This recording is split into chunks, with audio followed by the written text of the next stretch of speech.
அப்ப அந்த பஸ்ல ஏறினா ஒரு பாட்டிமா ஏறிச்சு, டிரைவரை பார்த்து சொல்லிச்சு, தம்பி எனக்கு கண்டமங்கலம் வந்தா சொல்லியான்னு.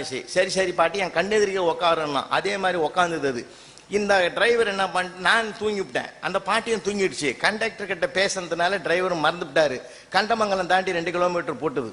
பஸ் வந்துடுது. பார்த்தா இப்படி திரும்பி பார்க்கறான், பாட்டி கல்லோ இதுக்கு சொல்லி கொடுத்த மாதிரி கண்டமங்கலம் வந்தா சொல்லிச்சா மறந்துட்டமேன்னு சொல்லி தூங்குற நேரத்திலே பரவாயில்லன்னு சொல்லி அப்படியே யூ டர்ன் பண்ணி திரும்பி வந்துட்டார் ஊருக்குள்ள வந்து பாட்டி கண்டமங்கலம் வந்துடுதுன்னார். நல்ல வேலைப்பா அப்படின்னு சுருக்கு பைய திறந்து, கண்டமங்கலம் வந்தா பிபி மாத்திரை போடுன்னு என் பேத்தி சொன்னா. டிரைவர் கேட்டான் பாரு ஒரு கேள்வி, கண்டமங்கலத்தில் தான் அது போடணுமா, கண்ட ஊர்ல போடக்கூடாதா? யோ நீ சும்மா இரு, என் பேத்தி சொன்னதான் நான் கேட்பேனே தவிர நீ சொல்றதே நான் கேட்பேன். அது வரைக்கும் பிபியே இல்லை சார் டிரைவருக்கு. அப்ப எகிரி போச்சு அந்த ஆளுக்கு. வாழ்க்கையில எல்லாத்தையும் ஜாலியா இருக்கு சார். ஊட்டி மலை மேல பஸ் போகுது சார், சாயந்தரம் இருட்டுற நேரம்